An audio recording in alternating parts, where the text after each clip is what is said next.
Well, good morning, everyone. My name is Andy Berg. I'm the city engineer for the Sioux Falls Public Works Department. Thank you all for coming today. We've got some great updates for you regarding the project you can see behind us here, the Cliff Avenue and I-229 Interchange project. We are excited to give you a few updates regarding the back-to-school time frame. This is a project that is led by the South Dakota Department of Transportation in collaboration with the City of Sioux Falls and also our partners at the Sioux Falls School District. First and foremost, I want to thank the contractor, T&R Contracting, and their subcontractors for all the work they've done up to this point. This has been a very compressed schedule with a closure after Memorial Day. So we've got 12 weeks of time on Cliff Avenue closure to get a significant amount of work done. And so they've been great working with us, and we're excited to get some traffic movement through this interchange. Despite some of the rainy weather, they've made tremendous progress. They've removed and expanded the major roadways of both Cliff Avenue and 41st Street. Utility work, water mains, and sanitary sewer improvements were made. Also improvements to the storm drainage system. 41st Street was paved in the last couple weeks here. That has been realigned to better improve the traffic flow in that area. And so now 41st Street, as of next Thursday, that's our date for all of these improvements to be totally done and ready. As of next Thursday, for the first day of school, 41st Street will be open from Minnesota through Cliff Avenue. The pedestrian underpass that has been put in will be utilized. Pedestrian will be able to move along Cliff Avenue through the interchange project. The southbound bridge piers have been completed, and then just last night, the first set of bridge girders were installed over the bridge section that's under construction right now. Cliff Avenue, when school opens next week, will have one lane of traffic open in each direction through the project limits. Pedestrian access, as I mentioned, will be able to move through the interchange. Temporary traffic signals are going to be installed at the intersection of 41st Street and Cliff Avenue. And then also right to our left here, the temporary pedestrian signals are also going to be installed just north of 38th Street on Cliff Avenue. I-229 is still under construction, so the north side of the interchange, where the southbound ramps, on and off ramps are, those will remain closed. On the south side of the interchange, where the northbound ramps are on and off are there, those will remain open.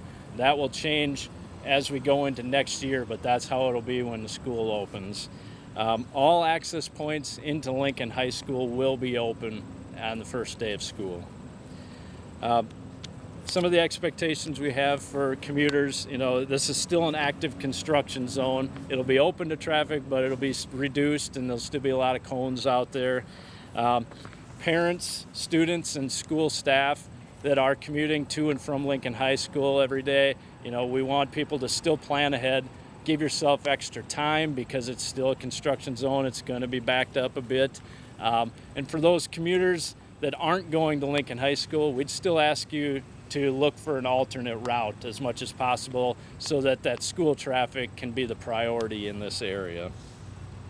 Some reminders just for commuters in general, street construction is still happening not only here but all throughout town.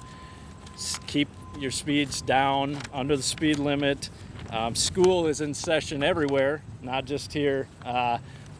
Watch those school zones, don't speed through those.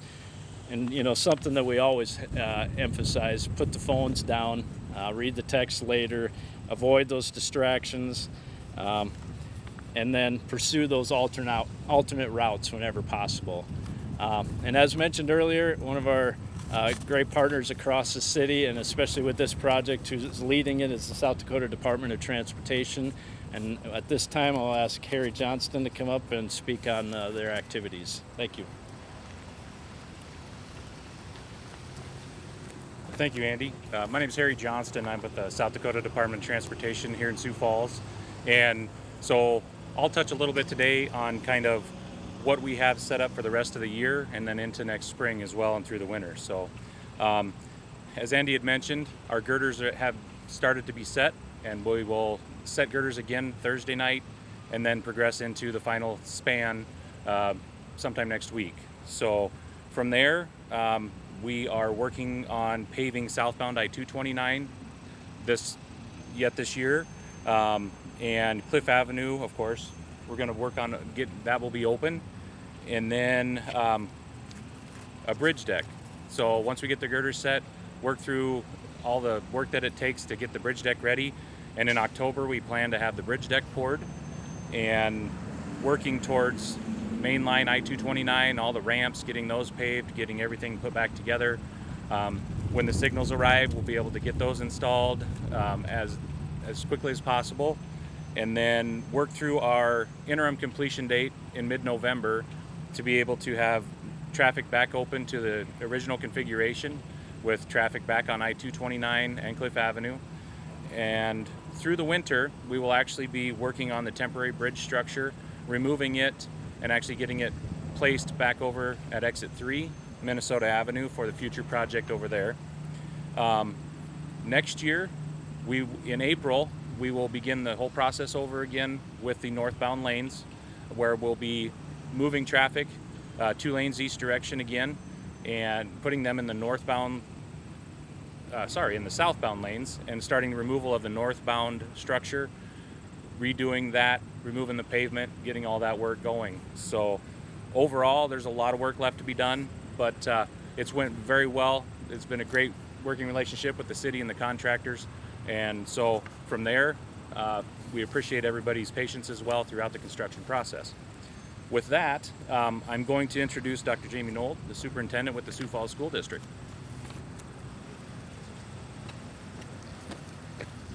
Good morning, and thank you for being here. I feel a little like the gecko lizard, where I'm going to tell a funny joke and nobody will hear it as a tractor goes by or something.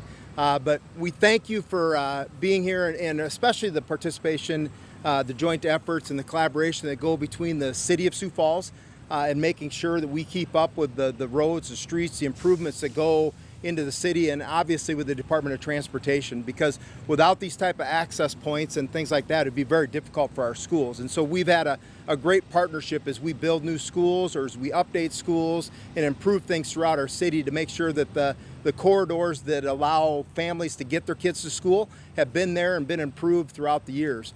This one is no different. The exit here has been a very difficult exit for many years. And so to have that improved and to have that access and the safety for our kids, because if you come at any point in time between that 7:30 and 8:15, we'd hope it's more like 8, but some kids coming at 8:15, it's some safety issues that can go on there because of some of the exchange that happens there. So to have that updated and improved is going to be an incredible thing. We realize that with the one-way traffic going each direction, it's still going to cause some bottlenecks. So we're encouraging our families to make sure that they plan ahead. We're still going to have school starting next week on Thursday. It's going to start, and it's going to start at its normal time going through. And so we need families to truly plan ahead and to leave early, to leave home from an earlier time period than you would normally take, to make sure that you know how some of that exchange would go so you get there on time. Our first priority is going to be the safety of the kids and making sure that they get there safely, but we also want them to school on time. And it isn't just Lincoln High School that'll be impacted by that. We know we have a lot of families that live up there that'll be going to Patrick Henry or Robert Frost or other schools that are in this area, let alone the individuals that'll be going to work at that same point in time. So with all those families, if there's a different route you can take, great. Please plan ahead and try to take that route and a different avenue. For those that are not able to, you just got to be able to plan ahead to make sure that your child arrives here safely and they get to school on time, and that is our primary interest. So we thank our partnership with the Department of Transportation and especially the City of Sioux Falls in making sure that we get communication out to families so that they know what's happening and that things will be ready for them on the first day of school here at Lincoln High School. So thank you, and we would open up it at this point in time for any questions that you may have. You mentioned the 7:30 to 8:15 at Lincoln High, and then you also mentioned Patrick Henry and the other school. What's the window of time where you're seeing a lot of students or students and their parents move through beyond that 7:30 to 8:15? Yep. The biggest challenge, especially for the traveling, because we'll have the predominance of students traveling to come to the high school. And so they'll come here to the high school, and the start time at the high school is 8:20.